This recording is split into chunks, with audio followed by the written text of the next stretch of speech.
Thanks. Hi, Steve Swerdlow, Human Rights Watch.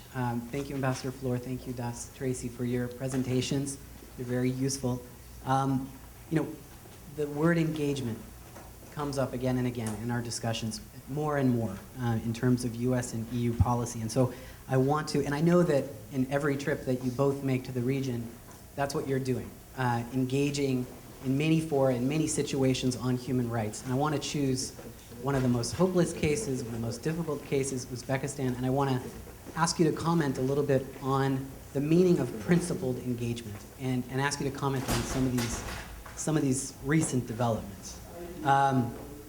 We just got news on Saturday that the Red Cross was forced to terminate prison visits in Uzbekistan, and it's extraordinarily rare for the Red Cross to publicly announce that it has been forced out of a country. And sort of what got Uzbekistan's human rights record into the public sphere, even before Andijan, was torture, systematic, widespread torture. And this is also significant in that when the EU lifted sanctions in 2008, 2009, one of the most notable achievements, alleged achievements of the Uzbek government was that it had allowed the ICRC to come back. Another achievement was that it had implemented habeas corpus, which in our research and in other sources has been shown to not really be functioning at all. I'd ask you to comment on, does principled engagement mean that even between friends, when there are lines like this that are crossed, are there moments as part of the engagement where you see a line has been crossed, and it's an appropriate situation to elevate that sort of deterioration of the human rights record to a higher level? And for example, Ambassador Flor, would the EU foreign ministers be willing to put Uzbekistan's human rights situation back onto its agenda, the agenda of the Foreign Affairs Council, which hasn't happened now since October 2010? And Tracy, would, for example, in the ABCs, at the end of the ABCs, could there be a public segment to the bilateral consultations where there would be a comment on this sort of development, which is incredibly, is incredibly negative for the people of Uzbekistan? And one last comment, just to contrast. Sorry if it's such a long question. Just one idea to throw out here in principled engagement is that there was a time in 2008, which is the height of sanctions on Uzbekistan and the height of US restrictions, congressional restrictions on Uzbekistan, when the highest number of political prisoners were released, 8 at one time. So how do you contrast that? How do you reconcile that fact with 2013 and 2012, where one political prisoner gets released from Uzbekistan, but it's done quietly, and they have to leave the country, never to return again, with the sort of, the acrimonious relationship that the EU and the US had previously, but seemingly were achieving more on human rights? So sorry for the long question. That was indeed a long question. Please, Ambassador. Yes, thank you. First of all, I would like to say for the EU that, of course, we have learned with deep regret that the Red Cross ends its prison visits, and the regret is also especially connected to the fact that the problem of torture is, this is one of the most severest, violations of human rights that you can have, and I am convinced that one can eliminate torture if there is the political will and if one can work together. And actually the EU has started, as part of its engagement with Uzbekistan, a rule of law project which focuses especially on reforms in the penal code and in the penal system, because we have identified that it's a core issue that needs to be addressed.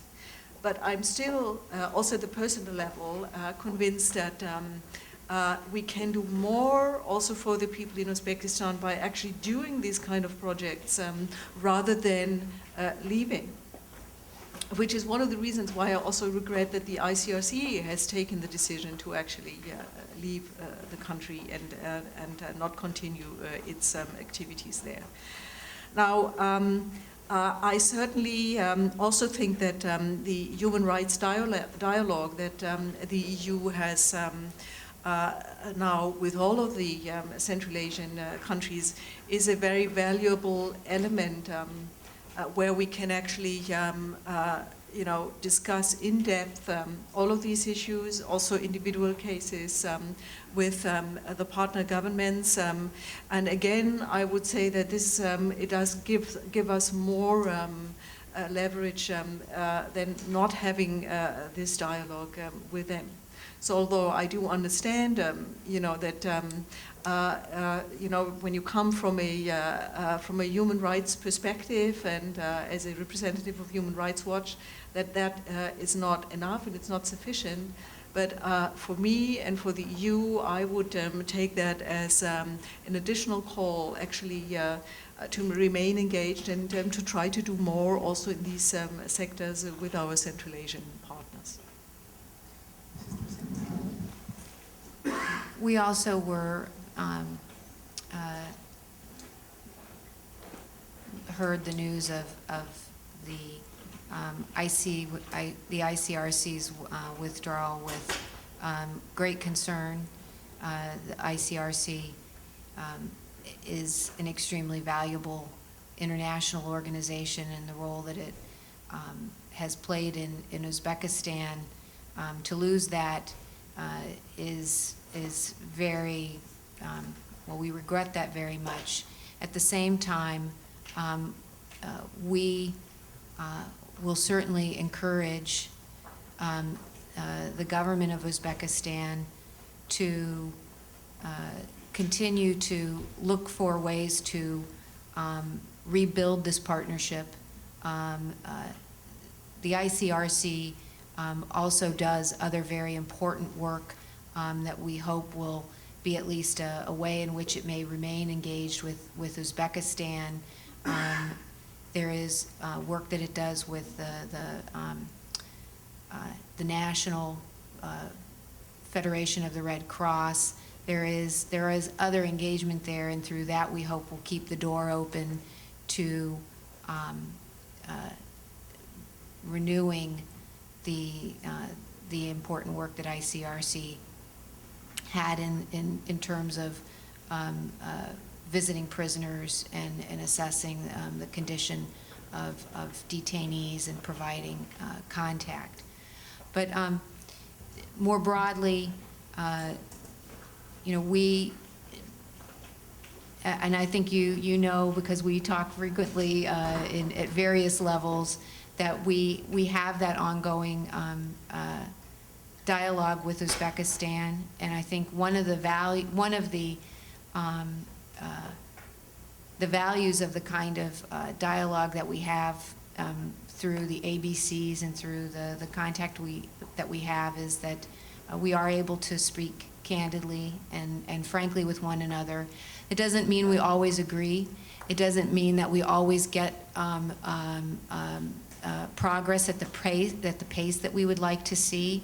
But I think that what is important is that we do have the door open to remain engaged and to continue pushing for the values that we think are important, really ultimately for Uzbekistan's long-term stability and prosperity. You asked about a public segment. I don't think I'm in a position to agree to anything like that here, but I think what I would say is that I think we have been very good about trying to stay in contact, and I think that's a line of communication that we value, and we want to keep that open. And the kinds of ideas that you bring to us do inform the dialogue that we have with the government of Uzbekistan.